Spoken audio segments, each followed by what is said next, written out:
divide her face in half using the thread. Line up the string from her forehead all the way down to the chin as center as possible. Only mark on the skin this area between her brows from her forehead to the middle of the nose. The reason I do this is so I don't want any black marks everywhere all over her face. Now find the highest point of her arch. Make sure she is looking straight at eye level, not looking up or down. Relax, look at me, is what you can tell your client. Now apply the stencil tape and line up where your two marks intersect with the X on the tape. Try to make the line as straight as possible. Do not allow the sticker to be on a slant. Find the beginning of the brow by marking the A point on the sticker. Match the exact point on the other side of the brow. Now find the arch point. This is point B and mark it on the client. The arch is the highest point of the brow. Now mark the same point on the opposite side. This side of the brow is shorter than the other side. Now connect all the points. If you find it difficult to see how thick the brows are, take a pencil and mark the thickness of the brows. I mark the bottom of the brows where we want the lowest part to be, then I mark the top of the brow to determine the thickness. Connect point A to B and point B to C.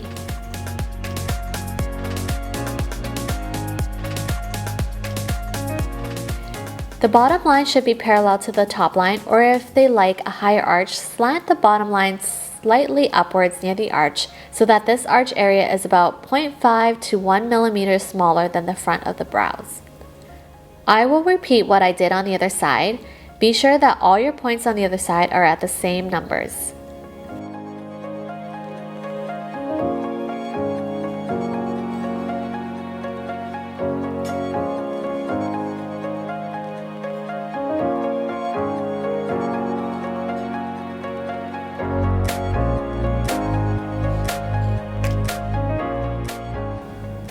Round off sharp edges like where the arch is to soften and create a more realistic brow. The thread acts as a guideline only. Also, while napping, it is important to stretch. Look at where my left hand is and how that is stretching the skin to be able to create a crisp, sharp outline.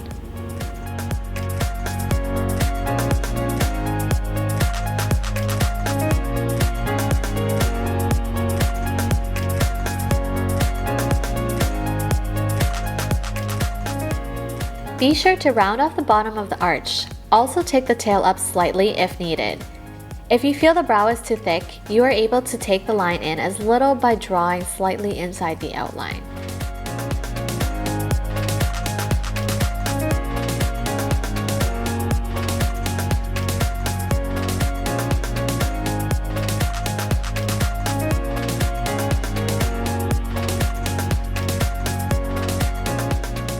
Now you can fill in the brow slightly so you and the client are able to see the shape better.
Use a precision Q-tip to clean up your shape and lines.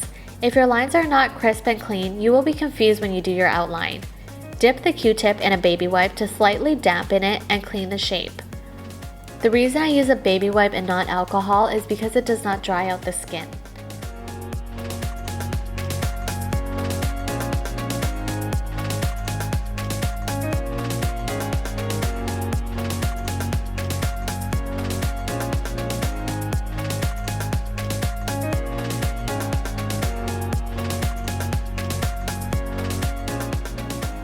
Use the pencil again to go over the edges and darken the lines. I am bringing the brow shape in smaller because Sarah wants a slightly thinner brow. We can always make the brows thicker on the touch-up, so on your first appointment, try to keep the shape and color more natural.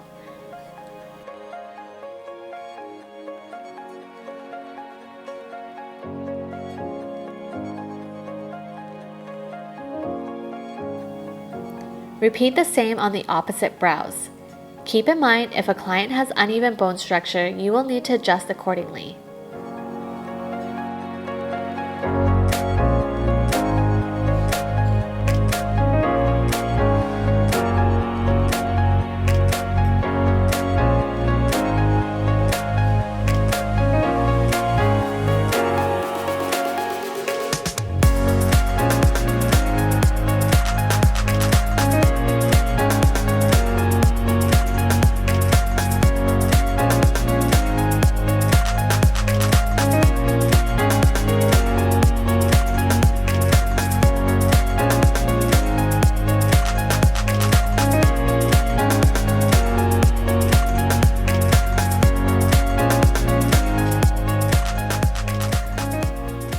You will want to sit your client up when you are done filling in the brows to be able to see the shape better. I'm putting my hands up on the side of the face to check the brows. This will help me focus on the brows and what I'm looking at. Adjust anywhere needed with the pencil. Be mindful not to erase anything before adjusting. Draw in the new lines and then erase what you don't need after.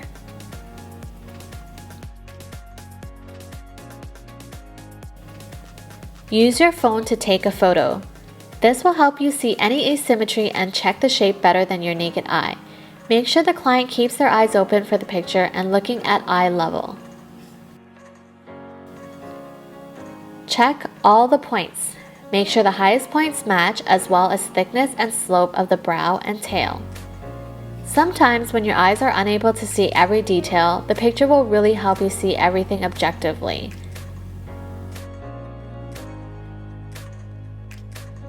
After the adjustments, I will take another photo to double check. Now we can use concealer to make the brow shape pop and make it easier to see when we tattoo our outline. You can use any type of concealer. Stand from behind the client to use the concealer on the right brow. This will help you get a cleaner line.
Use setting powder on your hand or on the tray. This way you are not cross-contaminating your product. Now apply the setting powder onto the brow. Carefully not to use too much product, but also just the right amount to set and hold the outline before we apply numbing.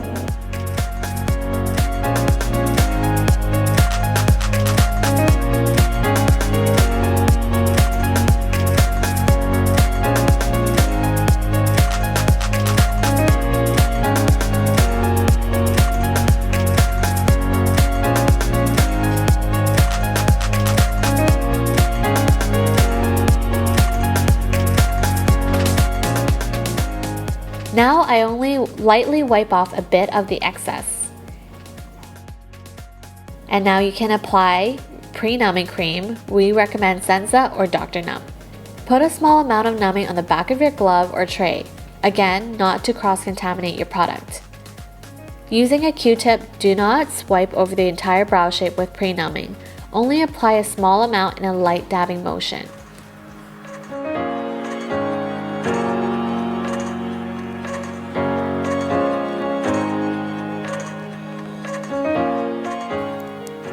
Be careful not to disturb the outline. Leave on for 15 minutes.